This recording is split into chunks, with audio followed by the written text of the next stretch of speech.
Cordial saludo para todos. Mi nombre es Lina Yoraidi Díaz Roncancio. Soy estudiante de la tecnología en radiología e imágenes diagnósticas en la Universidad Nacional Abierta y a Distancia, UNAD. El día de hoy les voy a hablar en este video sobre los medios de contraste correspondiente a la tarea número 3 del curso Imagenología Especial. Hago parte del grupo número 154005-33. Vamos a iniciar dando una breve introducción a qué son los medios de contraste. Entonces, los medios de contraste se utilizan para mejorar el valor diagnóstico en exámenes por imágenes tales como rayos X, tomografía computarizada, resonancia magnética, fluoroscopia, entre otros. No son tintas que manchan permanentemente los órganos internos, son sustancias que cambian temporalmente la forma en que los rayos X y otras herramientas de imagenología interactúan con el cuerpo. Ayudan así a distinguir, como su nombre lo indica, o a contrastar áreas seleccionadas del cuerpo de los tejidos circundantes. Esto es como una ayuda para que el médico así obtenga un diagnóstico más acertado. Ahora vamos a continuar con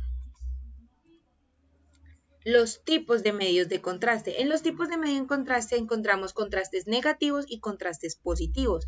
En los contrastes negativos encontramos aquellos como aire o gas que es menor número atómico Z del organismo, menor absorción de radiación X, son radiotransparentes y ocurre ennegrecimiento de la imagen. En los contrastes positivos encontramos el yodo o el bario y estos tienen un mayor número atómico Z del organismo, mayor absorción de radiación X y producen imágenes blancas. Continuando con el tema, vamos a ver la estructura química de estos medios de contraste. Estos se clasifican en iónicos monoméricos, en iónicos diméricos y también están los no iónicos monoméricos y los no iónicos diméricos. Aparte de eso, en esta tabla podemos observar de cada uno de estos que acabo de nombrar cuál es su nombre comercial, cuál es su principio activo y cuál es la osmolaridad. Continuamos con el consentimiento informado para la administración de medio de contraste. Esta es la autorización del paciente o de su familiar en caso de que sea un menor de edad o una persona incompetente, es decir, que esta persona no pueda responder por sí misma, para efectuar el estudio radiológico en caso de que se utilice medio de contraste. El tecnólogo debe explicar al paciente de forma clara y sencilla los riesgos del procedimiento diagnóstico. Continuamos con las vías de administración. Las vías de administración para el medio de contraste es oral, rectal, vaginal, vesical e intravascular. En el oral encontramos los varitados y los yodados. En la administración rectal encontramos varitados y yodados en enema. En el vaginal encontramos yodados en sondas especiales. Vesical encontramos yodados en sondas especiales. E intravascular encontramos yodados, gadolinio, ecopotenciadores. Continuando con el tema sobre medios de contraste, vamos a hablar sobre la dosis. La dosis depende según el tipo de examen, la edad, el peso del paciente. En algunos casos se debe tener en cuenta la filtración glomerular, ya que, como sabemos, todos los cuerpos no son iguales, todos los pacientes no son iguales, tenemos diferente contextura, nuestro organismo por dentro es completamente diferente. Entonces, la dosis generalmente se aplica en algunos estudios según el peso del paciente, por lo que decimos que 1 centímetro cúbico por kilogramo. Esa será la cantidad apropiada para la dosis de un medio de contraste. No se deberán suministrar demasiado medio de contraste porque esto, debido a su toxicidad, produce algunas reacciones en el cuerpo. También debemos de tener en cuenta que la dosis dependerá del paciente en lo que respecta a la edad, peso y estado físico. Eso es algo que hay que tener muy en cuenta. También el tipo de estudio que vamos a realizar, la concentración del medio de contraste y la composición de este. Algo para tener muy en cuenta. Clasificación a reacciones adversas. Reacciones adversas, o sea, lo que nos puede producir después de la administración de este medio de contraste. La clasificamos en leves, moderadas y graves. En las leves podemos encontrar lo que son náuseas, sudoración, ansiedad, dolor de cabeza, palidez e irritación moderada de la piel.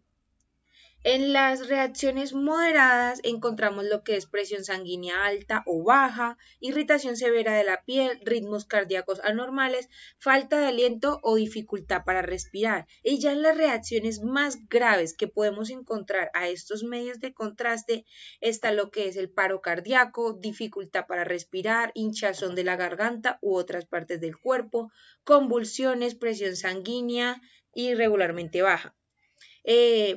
Lo que debemos de hacer al notar alguna de estas reacciones, así sea una reacción leve, es llevar debidamente un control e estar informándole al médico especialista, para que así, por ejemplo, de ser una reacción leve no pase a ser una más grave. Entonces, mantener siempre monitorizado al paciente.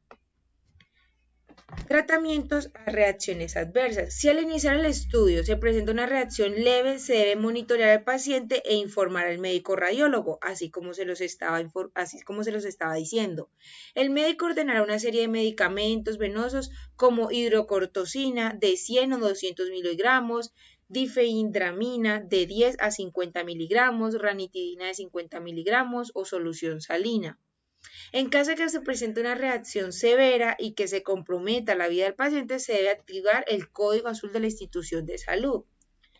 Además, también encontramos los tratamientos a reacciones adversas a medios de contraste.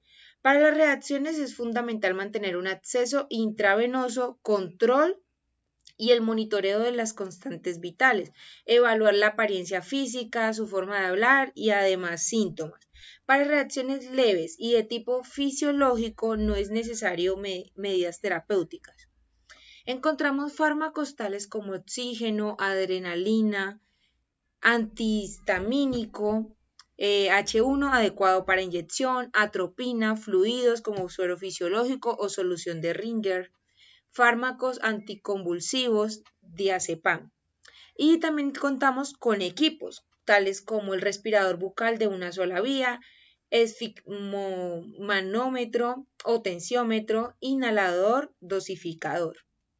Estos son algunos de los tratamientos a las reacciones adversas a medios de contraste. Y por último, encontramos las contraindicaciones. En caso del medio de contraste varitado, está contraindicado en pacientes con perforaciones intestinales o fístulas.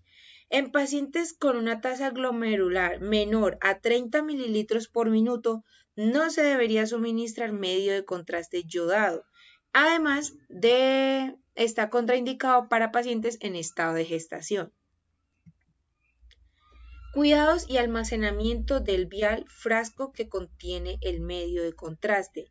Para esto debemos de revisar las fechas de caducidad, almacenar en una temperatura normal, en lugar oscuro y lejos de la radiación, no usar posterior a 4 horas de abrir el vial, evitar la contaminación. Para evitar la contaminación es muy importante que siempre al manipular estos elementos hagamos el debido protocolo de desinfección, el lavado de manos, utilizar guantes, entre otras.